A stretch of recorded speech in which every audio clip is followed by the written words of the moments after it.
Right, welcome everybody. Welcome into today's session with Go Elite and NEC. Today we're gonna talk especially about NEC's programs. And then I think this part is not right. I'm so sorry. I didn't change this part, but today we're focused on NEC, and then also NEC is not in New York City, is close to Boston, so it's also close to New York City. And then we're gonna have a 45-minute sessions around NEC's programs. We have announcements of a brand new STEM program, the MS Health Informatics. I think people are excited for this program. Definitely ask questions if you have. We have Brittany from admissions here to answer our questions. And then we're also going to talk about the new healthcare management programs. And besides those two programs, we're going to talk more about broad major selections that NEC have. They have project management, cybersecurity, IT, MBA, you name it. And then we're going to dive into CPT policies, SEVIS transfer, RFE support that they do have. And then we're going to have a live Q&A sessions with Brittany here. If you have any follow-up questions after today's sessions or you didn't have the time to ask, feel free to scan the QR code to talk to our consultants. They are expert in terms of answering day one CPT questions. If they couldn't answer your questions, they can connect you with the university directly to solve your to give you a solution. So before we kick in, I do want to spend a little time talk about Go Elite. So we're located in Pasadena, California. Our services focus on day one CPT university applications, but we also do F1 reinstatement, emergency transfer, and change in status guidances in those cases. And then our mission is always to help international students succeed in the US. And we are certified by ARRC as one of the most reputable agencies in the US educational field. We're on Google reviews, so please feel free to check us out on Google. We currently have more than 500 five-star Google reviews. So read about what other students, what other clients say about us. And then here is our social. We're on all social media platforms, our contact information. So feel free to connect with us through social media. And without further ado, I will let Brittany start sharing and talk about NEC. Hey everyone, my name's Brittany. I work in graduate admissions at New England College. So thanks so much for hanging out with us tonight. Let me just get back to the start here. All right. Everybody can see my screen, right? Yes. Perfect. Okay. So today we're going to talk a little bit about New England College, where we're located, what we do. We will go over those programs, the new programs that Ryan mentioned, as well as our existing programs. We'll talk about the academic structure, tuition, application requirements, the CPT policy, and then steps after you've been accepted.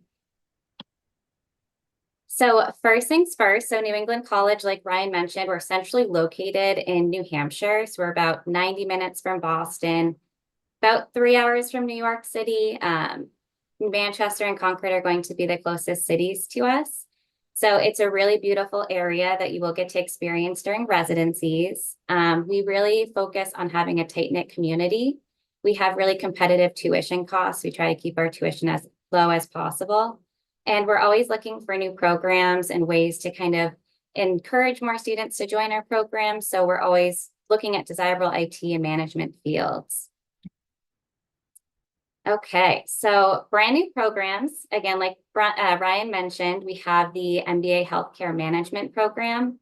That's going to be the MBA program with a focus on healthcare. So this program is going to be great for you if you're in a health information manager position, a hospital administrator, hospital CEO, CFO. You're going to learn a lot of the business concepts, but like I said, with a concentration on that healthcare industry, that's just going to give you the edge above a regular MBA. We also have the MS Health Informatics, which is another new program. That's going to be a STEM designated program. This is going to go more into the analytics side of healthcare. So this is great if you're a business analyst in a healthcare setting, a healthcare project manager, clinical research analyst. All those positions would be a great fit. As far as credits go for each of these programs, so the MBA is going to be a 40 credit program. It's about 24 months long and 6 terms in total. The MS Health Informatics is going to be a 36 credit program, 5 terms long, so around 20 months in total.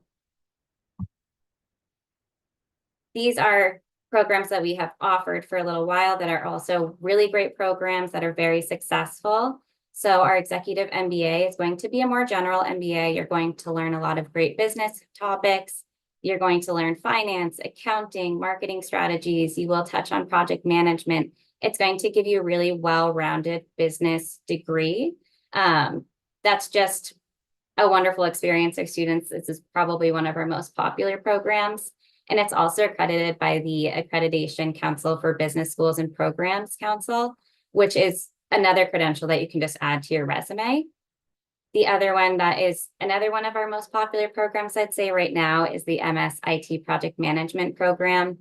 This is a project management program focused on IT. So students in this program should have project manager background specifically in the IT field. So working with technology projects within the technology space. This specific program, you will have a capstone project. The other great thing about this program is that it does set you up to sit for the PMP exam if you would like to. It doesn't meet all of those requirements, but it does go over a lot of the things that would be on that exam. So it's a great introductory program if that's your end goal. Both these programs are going to be 6 terms and 24 months long and a total of 40 credits. And the final 2 programs we offer are MS IT and Cybersecurity. This is going to be a cybersecurity degree. So you're going to be looking at data protection, how to protect your business's data, others' data. Great degree if you're looking to get into those fields. And then MS Data Science and Analytics. And that's going to be a very analytical program. So great for if you're a business analyst, you're going to be looking at visualizing data, things like that. Both these programs are going to be 5 terms in total and around 20 months long and 36 credits in total. As far as academic structure, all of these programs are going to follow the same structure. So they're 15-week terms. You have around 3 terms a year. Each term, you'll take 2 courses, each worth 3 credits, and you'll also be enrolled in an internship course. And that's that CPT component of the program. That internship course is really just going to be you talking about what you did in your job that week, almost like a discussion board. That means that you're taking 7 credits a term, which does meet full-time student status for immigration. And then that final part is just saying that additional internship credit is for the for the CPT component of the program. And I mentioned earlier, you guys will get to see campus during residencies. So once a term, you will need to come to campus in Henniker, New Hampshire. It's over a full weekend, so it's a Friday, Saturday, and Sunday. It's around 19 hours of learning, so it's a pretty intense weekend, but you're only coming once a term, which is around 3 times a year. So you really get the rest of that time back in your day and in your year. So upcoming residency dates, if you're to start for the fall to November 12th program start, is going to be December 6th through 8th. If you're starting spring 1, January 6th, we're actually splitting up the residencies a little bit differently. So if you're in any program other than MBA, your residency will be January 24th through 26th. And if you're in the MBA or MBA Healthcare Management program, your residency will be January 31st through February 2nd. Residencies are really great. Our students actually really enjoy coming to campus. You get to meet each other. You're going to get to meet professors, program directors. It's really just a fun environment. These are some pictures from recent residencies. In some of these pictures, Joan in the bottom right is in the front. She's actually the program director for the Data Science and Analytics, IT and Cybersecurity, and Health Informatics. And in the upper left in the middle is Erin Wilkinson Hartung, and she's the Dean of Management. So those are people you're actually going to get to meet and talk to and see in person, which is really awesome. As far as weekly expectations for homework, you're going to be looking at between 15 and 25 learning hours per week. This can be a combination of reading, watching videos, discussion posts, projects, other assignments. Sometimes there's quizzes. Each core class, you will have a discussion board each week. You will need to respond to that discussion question and then respond to usually 2 other students in the discussion board. Each course is a little bit different, so always be sure to check out the syllabus, but that's typically how they're structured. And our professors are really easy to contact. So usually they're on 24-hour turnaround time if you have a question, if you need help with something. And a lot of them do have open office hours as well. So you can always drop in when you need help. Tuition and fees. So we do try to keep our tuition costs as low as possible. So for all of the programs, they're going to follow the same tuition structure. So that's going to be $462 a credit. There's $230 student services fees per term. And so since you're taking those 7 credits each term, the price per term is around $3,464. So for the MSIT and cybersecurity, the data science and analytics and health informatics, total program cost, including the credit fees and those term fees, is going to be around $17,782. The MBA programs and the MSIT and project management are going to be $19,860. The difference in those prices is just because the MBA programs and IT project management are 40 credits versus the other 3 being 36 credits. The other thing I do want to highlight, we don't have any other fees. We don't charge a CPT application fee. We don't charge an I-20 fee, deposit fee, application fee. We believe in being fee-free. So what you see here is all that you're going to be paying New England College. Application requirements, again, pretty simple. So we're going to ask for a copy of your passport, your updated resume, a copy of your continued attendance I-20. On the first page of your I-20, we do need you and your DSO's signature. Page 2 should show any work authorizations as approved, not requested. So just double check that before you submit it. Proof of financial ability. So that needs to be a bank statement dated within 12 months of your program start. And that should show at least $23,692 is available to you. And then finally, we would need an official transcript. So if you've already completed a master's degree, that would be your official U.S. master's degree transcript. If you're a 3 or more year U.S. work experience applicant, we would just need the official transcript for the highest degree you've completed. So if that's a bachelor's degree, even if it's a foreign bachelor's degree, that's what we would be looking for there. And the application link is there. So it's just apply.nec.edu, or you can go right to our website and apply from there. Okay, and steps post-admission. So once you've been accepted to New England College, you will receive your acceptance letter from us. And in that acceptance letter, you'll see an enrollment confirmation form. You can fill out that form and email it right back to your admission counselor. We'll process it and then send you another email just confirming that you've confirmed enrollment, what program you're doing. The next step will be to request your SEVIS record transfer from your school. I always recommend doing this as soon as possible. Your current DSO at your school can schedule your SEVIS record transfer in advance. This allows you to make sure that you're meeting our deadline, which is always the Wednesday before the program starts, and just take some of that last minute pressure off of you. Once you've confirmed your enrollment, we'll send you your New England College login information. That's going to include your email, your MyNEC access, and then also your academic login information for Blackboard. You'll be registered for courses by Academic Advising, so that's not something you have to do yourself. Once you've been registered, you can pay your tuition fees. Those are due the Friday before the program starts, and we do offer payment plans. You can always set one of those up as well. You're going to complete and submit your employment agreement form as soon as possible. I'm realizing this slide's a little bit out of order. So once you've confirmed your enrollment, we'll send you the employment agreement form right away. That employment agreement form is going to be the first step of your CPT application. This form is going to require you to explain what your job duties are, who your employer is, and then make connections between your job duties and program learning outcomes. So that form usually takes about 3 to 5 days to be processed and approved. the sooner you submit that, the better. So as soon as you get that from us, start working on it, submit it early, just so you make sure that everything's in line for you to start. Once we've received your approved employment agreement form and your SEVIS record, we will issue your CPT authorized I-20. And then once the program starts, you're good to begin work again. The required internship, so this is that CPT component. So the executive programs do require that you have a job or an internship when you're enrolled. It's an integral part of the program, so it is required upon starting the program.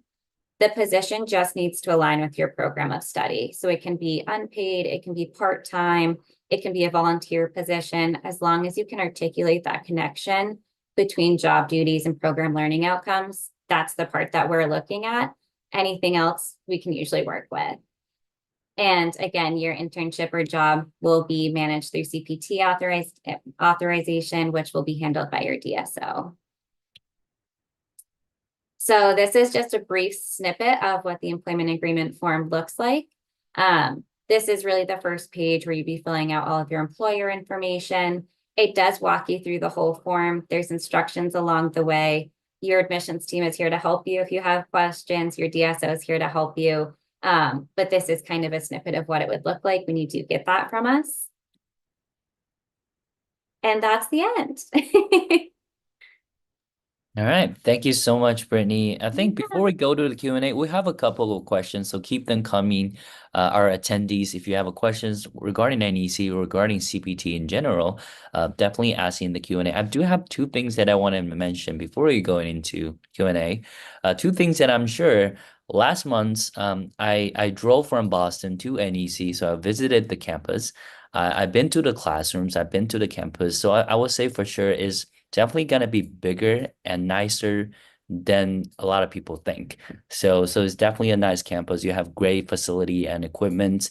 And then second things, I think Brittany mentioned, the professors, the faculties are really, really responsive. And we work with lots of students from different schools. So I can back up on this because not all universities are as responsive as NEC. So definitely put that into considerations when you are doing the applications and considering which schools that works for you. Okay, so without further ado, I will go to Q&A, and we did collect a couple of questions. And again, if you have a questions after today's session, remember to scan the QR code, talk to our consultants on WeChat or WhatsApp, and we're happy to help you. So when is the first intake date for the healthcare informatics program? So this is a brand new program for us. So it starts fall to November 12th. That will be the first time that this program's running. We're super excited to kick off fall 2 with it. Yeah, and if you don't know already, this is also a STEM program, correct? Yes, it is. All right, sounds great. Question number 2, what are the admission prerequisites for the healthcare informatics? So it's going to be the same as all of our other executive programs. So we're looking for students that have already completed a U.S. master's degree or have at least 3 years of U.S. work experience. Specific for that healthcare informatics program, you're also going to want to have a background in IT systems and processes, just because some of those courses will kind of require some background information. For sure. And if you're thinking about CPT, for example, you're applying for your CPT when you're in the healthcare informatics programs. I think, Brittany, you mentioned that some of the, job titles that people in certain field might be, eligible to apply. Can you remind us again what those fields are so that people can fit into the boxes? Yeah, definitely. So if we're looking at healthcare informatics, we're going to be looking at students in fields like health informatics analyst or a specialist, business analyst in a healthcare setting, project management in healthcare, or a clinical research analyst. Any of those positions would be a great fit for this program. And that's not an exhaustive list. So there's other positions that surely fit that bill as well. Feel free to reach out to us if you have questions. Yeah, absolutely. I think before this new program launch, a lot of students working in healthcare sector come to us.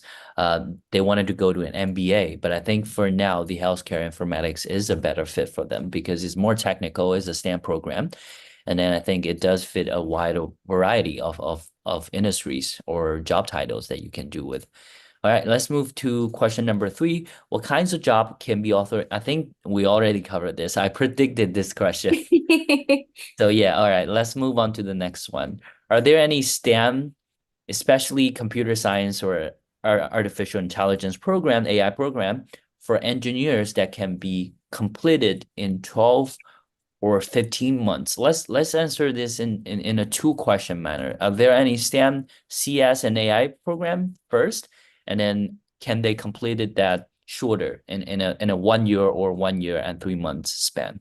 Yeah, so when we're saying CS, are we thinking computer science? Just so I'm understanding right? Yes, computer science. Perfect. Okay, just wanted to make sure. Sorry.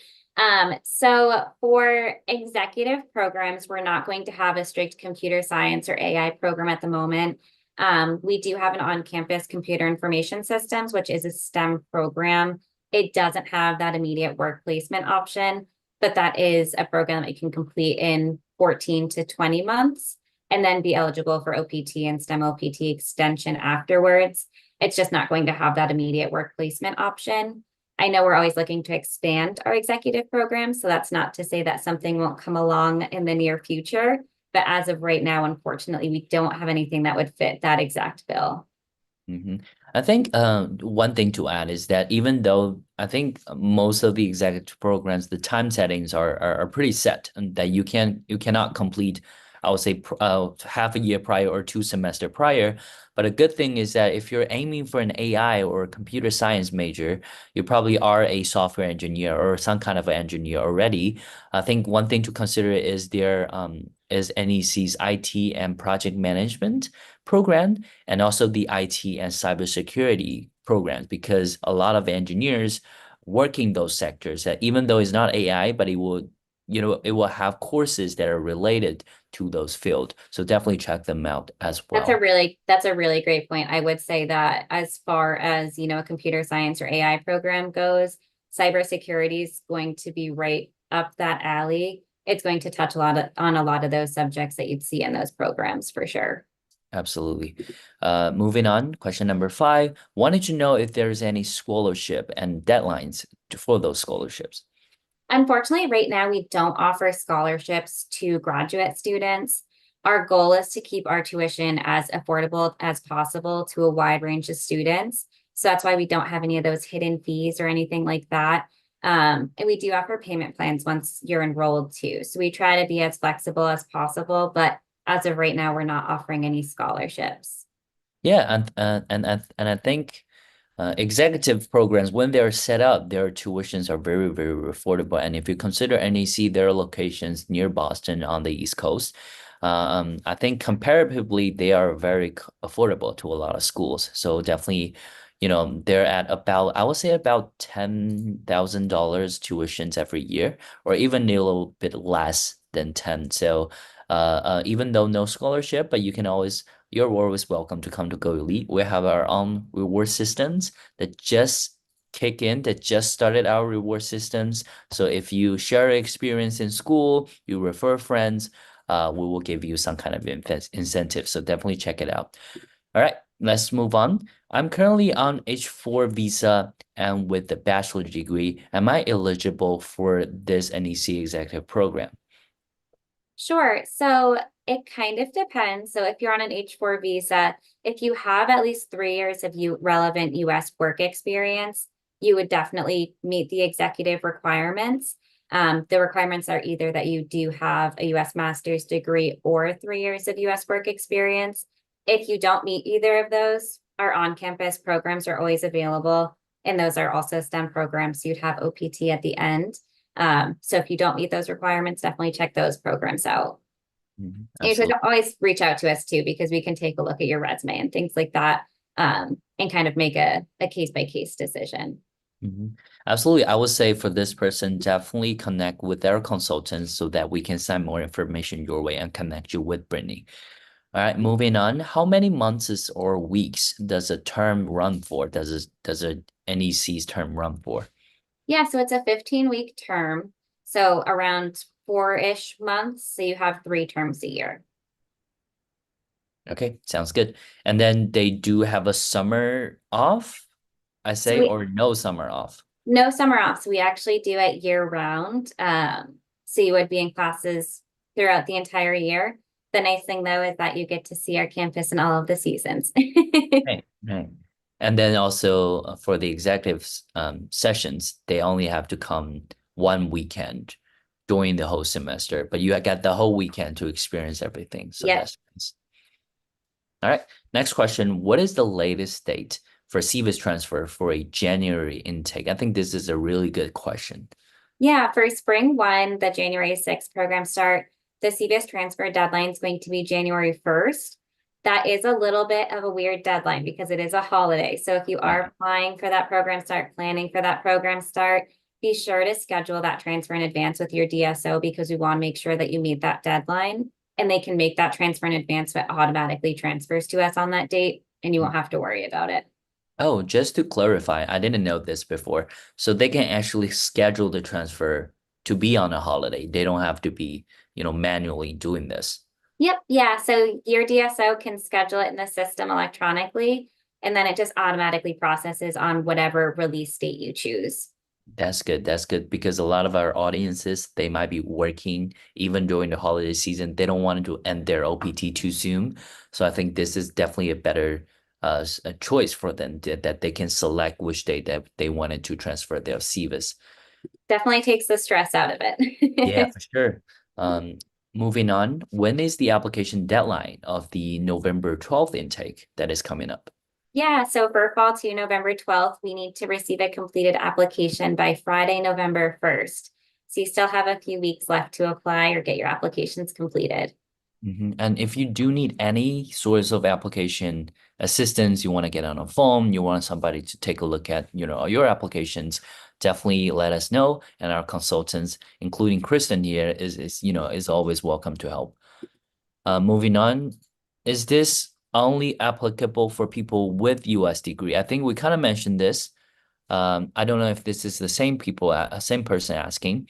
If this is applicable, the executive CPT programs with for people with US degree or US job. I'm on H4 and don't have either of those. Yeah, so I would for this one, again, you do need to have a US master's degree or that 3 years of US work experience, and you will need a job by the program's start date. So without knowing a little bit more about your situation, it's hard to answer this more definitively. So I definitely reach out to one of the Go Elite consultants so we can make sure that we get you on the right track. Yeah, absolutely. And I think we answered question number 11. Yes, so healthcare informatics is a STEM program, and if Sure is. you graduate, you're eligible to apply for a STEM OPT. I mean, after your OPT. Let's move on. Is the school opened during Christmas and New Year to process I-20 for January intake? We also covered this, so we also predicted these questions. But Brittany, do you mind sharing that again? Yeah, so as far as the admissions team, we will be kind of covering inbox and things like that. We are technically closed during the holiday, but our main priority is our students. We're going to make sure that you're covered. And again, your current DSO at your school can always schedule your CVIS record transfer in advance so that you know when you transfer, you'll be all set. And we will be working as hard as we can to make sure you have everything you need to start successfully for January 6th. Yeah, I know, one thing is that I know that we don't have like a specific timeline for processing, let's say a enrollment or a CPT application, but can you give us like a brief picture of like what the CPT application looks like in terms of timeline? Sure, yeah. So the CPT application is a little bit unique because it happens in two different parts.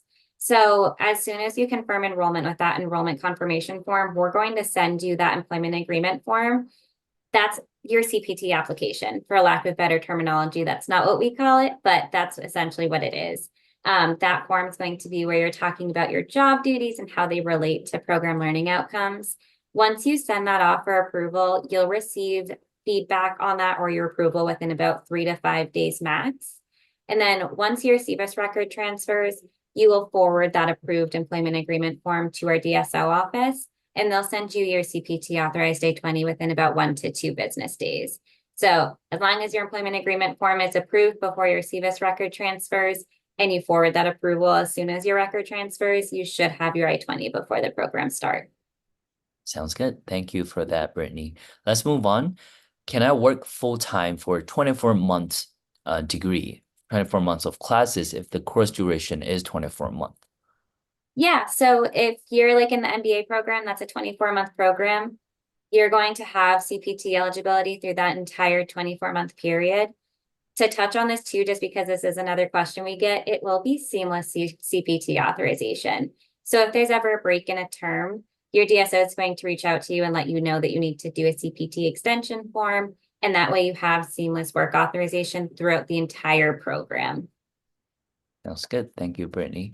Let's move on. Is it possible to waive the application requirement of the 3-year work experience?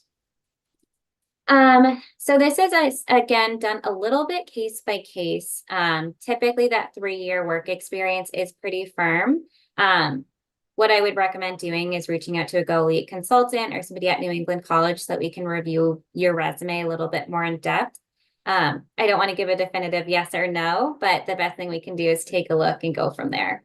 Yeah, for sure. Absolutely. Let's move on. Can you share some details about financial assistance provided by the college? Yeah, so primarily our financial assistance is going to be in offering super affordable tuition and then those payment plans. We don't offer specific financial assistance to graduate students, but like Ryan was saying earlier, our tuition annually is right around $10,000. And when you set that up over a payment plan, you're making those payments over 12 months. So we try to make it as easy for you guys to afford as possible. And we can give you more information too once you're enrolled. And then can we have a little information about how, in terms of the payment plan applications, is what that process will look like? Yeah, so the payment plan is actually something that you would set up yourself. It's something that is set up in your student account. There is a $65 fee for setting up the payment plan each term, but it is interest free. So that's the only fee that we're going to pay. Typically what happens is you're going to pay a down payment the Friday before your program starts. Usually that's around 25% of the total tuition cost. And then the payments are broken up into monthly payments after that. So you would be paying 25% for the remaining 3 months. They're also flexible. So if that doesn't work for you, if you'd rather pay it in 2 payments, you can do things like that as well. Amazing. I think those is, definitely wonderful resources that people definitely can take advantage of. You don't have to pay the whole tuition at once. You can break that down into months and you don't have any interest to pay. So that is definitely a benefit for our students. Moving on, do you mean I need to have a job offer letter when I enroll to the school? Can I still enroll first and then find a job later? Sure. So you need to have a job by the program start. So what that means is you could send us your enrollment confirmation form and still be looking for a job. But when you start the program, you have to have a job lined up at that point. So if you don't have a job and you're looking for one, just keep your admission counselor updated. We can always try to connect you with potential resources. I'm sure Go Elite also has resources they can provide you. The best thing that you can do in those situations is stay communicative with us so that we make sure that we're advising you correctly. I do have one advice for because I know people all know that now it's very hard to find a job or to secure an employment.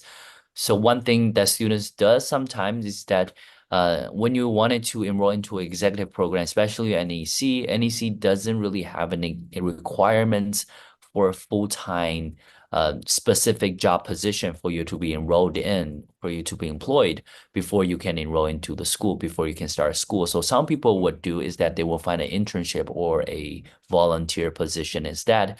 And while you are in school, while the semester begins, once you have the courses and also career support kicked in, and then you can go find your full-time paid position and you can switch to that in your next CPT application. That's a great point too. A lot of students think that they have to keep the same job while they're enrolled. That's not the case with New England College. If you find a better job offer, you can absolutely switch jobs as long as it still aligns with your intended program of study. You will have to fill out a new employment agreement form in that case, but it's definitely something you can do. And like Ryan said, you can start with a volunteership, if unpaid internship, and then be looking for better opportunities to switch to in the future. Right. All right. Next question. What does CPT renewal look like? Is it every turn or is it every year? So the CPT renewal is going to be every term, but it's going to be a really simple process. Essentially, we're just making sure that your job hasn't changed and that there's nothing else going on. And then you'll send us, or they'll send you the new CPT authorized I-20. You won't have to fill out a CPT application each term. The only time you'd have to do that again is if you did switch jobs or switch programs. Sounds good. Move on. How have F1 renewals gone for past applicants? I guess this person wanted to know if, his or her is enrolled and then wanted to get a new F1 visa, wanted to do like a visa interview. Did you heard about, previous students? Did they do F1 interviews at all?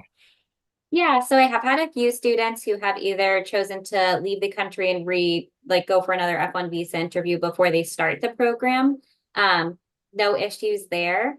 If you're looking to do like an F1 renewal while you're in the program, the best advice I can give you is to make sure that you're talking to your DSO during that process, just because we're going to want to make sure to advise you correctly and that you have all the documents together. So best thing to do is communicate with your DSO, but it is doable. I have had students do it in the past. Yeah, absolutely. I think from our side, we do deal with a large amount of students wanting to travel back to China, India, those countries. And then for what I know right now, NEC doesn't have any restrictions, no, any rejections in those cases that students from NEC didn't really get rejected. But one thing I will still remind you is that if you are planning to travel in between semester or even in the middle of a semester, that's definitely going to be more risky than if you're going to travel, let's say in a holiday or like Brittany mentioned, like before the school actually started. So definitely keep that in mind and contact with your DSO to seek for professional help on that. And move on. Is there any GRE or other language requirements for to enroll in those programs? Nope, we don't require any proof of English as a second language. Most of our students have either been in the US for a while or have US degrees, so we waive that requirement. All right, sounds good. Next question, do you have an option to choose general project management as I'm in a drug regulatory affairs, which must relate to courses? I guess from this person's point of view, is there any majors that he or she can choose? Yeah, so we don't necessarily have just a project management program that is in the works, but we don't have one right now. I would say definitely look at MBA healthcare management or that health informatics program because you're in drug regulatory affairs. Both of those would probably suit you well. In the MBA healthcare management, you will be taking a project management class as well. So while it won't be a full program, you will be getting some of those project management techniques and skills. And yeah, I think, hey, those two new majors, I think those two also fit. If you, for example, I know you what kind of industry that you work in, but I don't know the specific. If you work with data, if you work with analytics, you can definitely go with the STEM MS Healthcare Informatics program that they just NEC just launched. And if you wanted to learn more about general management, project management, if you're in a manager position, definitely consider MBA Healthcare Management, as Brittany mentioned. Let's move on. How does the requirement for internship each term work in case of unforeseen circumstances like layoffs?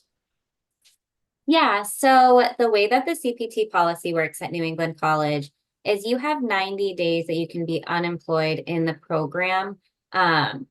So you have to start the program with a job. You can't start using that time until you've actually been in the program. But if you were to lose your job or be laid off for any reason, you do have 90 days to spend looking for a new job. That is throughout the whole program. So if you were to lose your job, twice or get laid off twice for any reason, you would only have that full 90 days. But we do offer you that. And we also have, we can provide resources and things like that to try to help you get a job back in line. Sounds good. It's always good to have, just a window that people can get back up. So you don't have to be super panicked about, losing job and then losing your student status. I think we have one more questions left. We're gonna delve into these questions, but people, if you do have another additional questions, I think we're here for another 5 minutes. So definitely let us know. We can answer them for you.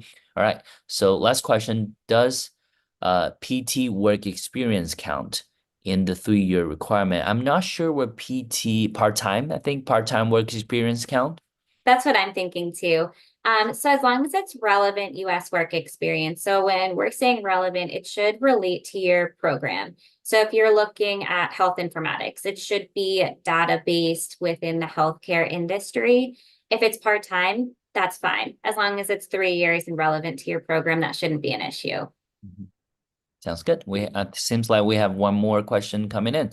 Do students who have used CPT during a prior master get a fresh CPT for this program? For example, get a whole 24 months of CPT for this semester, for Yep. this So course. CPT is a little different than OPT. So you can have CPT really as many times as programs you take.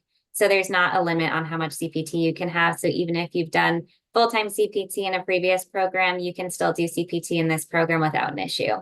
Mhm. And then the only thing is that if you have did a master OPT, you don't have to worry about this at all. But if you haven't do a master's OPT in the US, you using 12-month more of a full-time CPT can lose your eligibility of OPT. For example, somebody come into an NEC was their first master's, they wanted to do part-time CPT and then transition to full-time so that they might be eligible for the OPT later stage. Yep, that's totally doable. Just make sure that you work with your DSO so that you make sure that you meet those eligibility requirements to get that OPT at the end, but definitely doable. Sounds good. All right, one more questions. How many days will it take to finalize admissions? We're talking about admissions decisions, enrollment timelines. People are excited about this. Yeah. So we try to be as quick as possible. So right now, when you apply and we get all your documents, we're making decisions usually same day or next business day. Enrollment is a little bit dependent on students. Once you send your enrollment confirmation form to us, we usually process your enrollment same day or next day. And then CVIS record transfers, once your transfer is in our queue, we do begin processing that next business day. So we try to do everything as quickly as possible to make sure that you are all set and successful to start. And if you have any emergency cases, please feel free to scan the code or talk to our consultant that you already been contacting with, and we're happy to take a look at your case and contact you with the school. All right, I think this is probably all the questions we have. Do we have another questions coming in? Oh, I think we do. All right, we'll do one more. We'll do this could be the final questions. Can I Yeah. apply on my bachelor's F1 visa that expires in 2025? I think we can also break this down into two parts. So first of all, can I apply if I have a bachelor's, which you have an F1, so a US bachelor degree, can I apply to the executive masters? And then also, can I apply if my F1 visa is about to expire? So as long as you have that 3 years of US work experience, so if you did a bachelor's degree in a STEM program, so you got that full 3 year US work experience after, absolutely you meet the requirements. As far as for an F1 visa that expires in 2025, the best way I can explain it is your F1 visa is your key into the United States. Once you're here, the F1 visa doesn't matter. It's your CVIS record that matters. The only issue that you're going to encounter with your F1 visa expiring in 2025 is if you ever want to leave the country to go travel, you'll need to apply for a new F1 visa to re-enter the US. But if you're planning on just staying in the US, that expiring is not going to have any negative effect on your application or your studies here. Yeah, that's it, Brittany. Amazing. I couldn't put it better than this myself. So yeah, I hope that answers your question. I think this is the last question that we have, and we're right on time with today's sessions. I want to thank you, Brittany, so much for bringing us this amazing presentation, insightful presentations with the new programs. And then I want to thank everybody for coming in to ask those 25 amazing questions to us, and hopefully we answer those questions for you. And just to remind everybody, we do this kind of sessions every week, either with a school or with our partners, our attorneys. These sessions are free, so definitely check out future sessions. If you wanted to learn something else, if you wanted to discover some universities, let us know so that we can connect you with them. And Thank everybody for joining in. After this session, you will receive a survey about today's experience. So you actually got the chance to talk about what kind of sessions you're looking for and what kind of feedbacks you have. And we wanted to make this better for you. So definitely take 1 minute to fill in those survey if you can. All right. Thank you so much, Brittany. And Thanks, we're Ryan. looking Thanks, forward to the Kristen. next session. Bye. Thank you, Brittany. Thank you, everybody.